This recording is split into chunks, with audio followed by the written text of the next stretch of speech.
Aksi Pinkan memilih ngamen di pinggir jalan karena ia mengaku selalu menolak jika ada I.O. yang menawarinya job tapi dibayar rendah.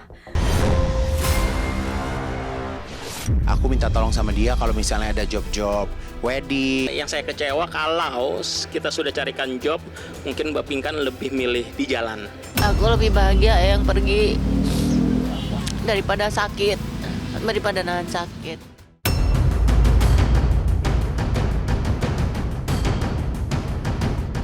Aksi ngamen Pinkan Mambo di tepi jalan masih terus menyisakan cerita dramatis.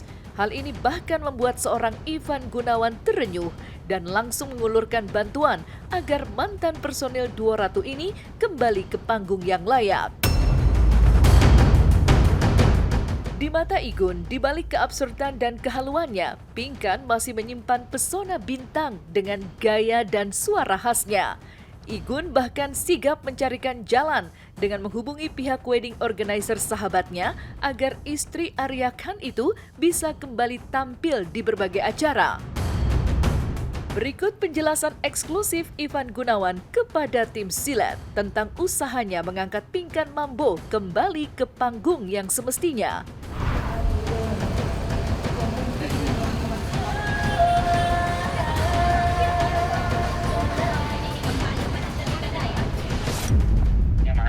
Deo, gue mau minta tolong sama lo ya. Gue mau minta tolong dong jualin Pinkan Mambo.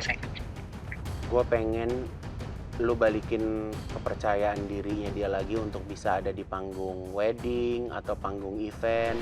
Jadi aku tuh punya teman WO, dia juga punya band juga gitu. Jadi aku minta tolong sama dia kalau misalnya ada job-job wedding atau job-job nyanyi, jadi bisa undang Pinkan gitu. Tapi balikin lagi ke Pinkan gitu. Jadi apakah Pinkan itu mau atau enggak? Kualitasnya nggak akan berubah, personanya tetap ada, pesonanya tetap ada gitu. Tapi kan memang mungkin kalau orang yang udah lama nggak berada di panggung, ya mungkin kan harus ada penyesuaian lagi gitu dan membangkitkan rasa kepercayaan dirinya lagi gitu. Aku pengen dia bisa kembali lagi ke Belantika Musik Indonesia, ngeluarin single, promo lagu, show, pengennya seperti itu. Di sisi lain, aksi Pinkan memilih ngamen di pinggir jalan karena ia mengaku selalu menolak jika ada I.O. yang menawarinya job tapi dibayar rendah. Benarkah Pinkan memang meminta bayaran tinggi kepada pihak I.O. sehingga banyak I.O. yang enggan memakai jasanya? Lalu apa kata pihak I.O. yang dihubungi Ivan Gunawan terkait hal itu? Ada sih, tapi pada ngehargainnya murah-murah, jadi aku nggak mau murahan harganya. Emang minta tarifnya berapa? Tarifnya kan 100 sampai 200 juta. Ya minimal ya 50, 75 masih agak berpikir lah. Tapi kalau kayak 15 juta kayak gitu aku nggak mau lah. Saya tidak bisa menjanjikan untuk seperti rate-nya Mbak Pinkan yang dulu ya gitu ya. Tapi kita bisa berdiskusi sebenarnya itu aja. Yang saya kecewa kalau kita sudah carikan job, mungkin Mbak Pinkan lebih milih di jalan. Itu aja kecewanya.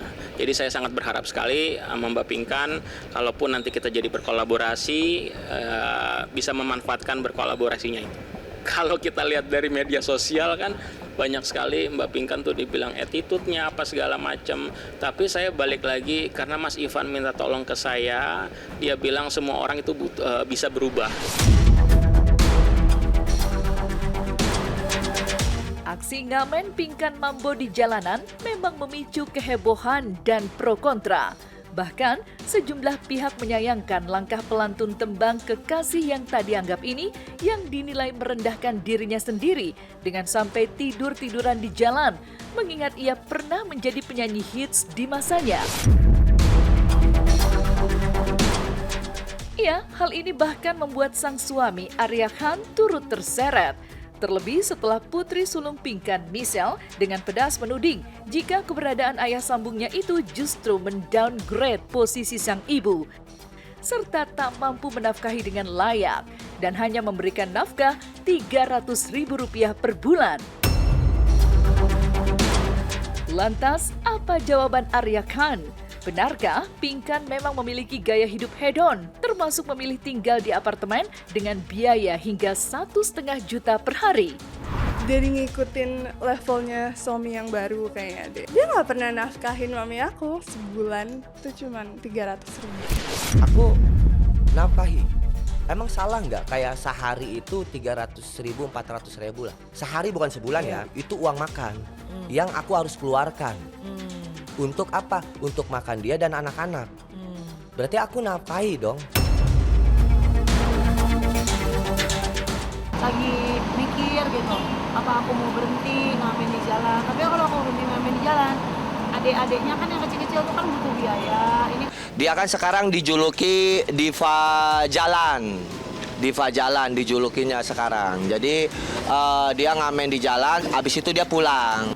Dia itu tipikal wanita yang inilah gua. Jadi lu nggak usah ngatur gua. Gua mau kayak gimana itu gua. Jadi nggak usah malu. Jadi sebelum dia ngamen di jalan, itu dulu emang dia udah pernah sebelum kenal aku. Terlepas dari aksinya yang kerap menjual kesusahan hidupnya, di sisi lain, isu besar pasak daripada tiang pun mencuat dalam polemik kehidupan ibu 5 anak ini. Ya, pertanyaan pun menyeruak, benarkah Pinkan sampai rela turun ke jalan karena tuntutan gaya hidup yang tinggi dan cenderung hedon? Pertanyaan ini mengacu pada pilihan Pinkan yang memilih tinggal di apartemen, menyekolahkan anak di sekolah internasional, hingga berobat ke Singapura untuk putranya Luke yang mengidap lemah otot jantung. Publik pun menilai semua kebutuhan besar itu tak sebanding dengan kondisi keuangan Pinkan dan Arya saat ini. Isu lain pun muncul terkait sosok Pinkan yang sulit menabung hingga membuat Arya Khan sampai kelelahan menjalani perannya sebagai suami. Benarkah? Lalu apa kata psikolog terkait gaya hidup Pinkan yang tinggi namun sampai mengamen di jalan? Ini di apartemen aku.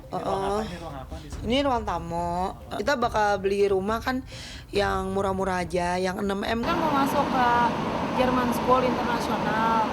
Internasional kan bayarnya lumayan tuh. Ya satu anak bisa berapa ya? 20 juta satu anak. Anaknya ada 3, jadi 60 juta. Iya, sebulan setengah sekali ke Singapura. Kemarin tuh kita sempat survei, ada rumah di BSD yang menurut dia suka, kayak ada kolam renangnya, baru masuk langsung ada kolam renang gitu, bagus, itu sekitar harga 6M. Gue tahu dia orangnya nggak bisa nabung kan, jadi mau nggak mau kan kalau dia ada punya duit habis, jadi dia mau nggak mau harus cari duit lagi kan. Kalau lifestyle ya atau tuntutan hidup itu kan tidak semua ada di artis ya. Masyarakat kita juga kalau memang tidak bisa memperhitungkan penghasilan dan pengeluaran juga bisa akhirnya melakukan apapun untuk memenuhi kebutuhannya. Mirisnya, pengakuan Maya juga sangat mengejutkan terkait Pinkan Mambo yang sampai tidak ada I.O. untuk memberikannya job. Meski Pinkan sempat ikut membesarkan nama Duo Ratu pada periode 1999 hingga 2004, namun Maya Estianty mengaku tidak lagi menyimpan nomor telepon mantan rekan duetnya itu. Ya, Maya pun mengaku enggan berurusan lagi dengan Pinkan. Ya memang begitu. Ya hanya dia dan Tuhan yang tahu lah. Tapi Bunda punya nomor dia langsung? Enggak. Biar lebih aman ya Bunda. Biar lebih aman. Harus jadi orang kaya supaya kita dihargain orang.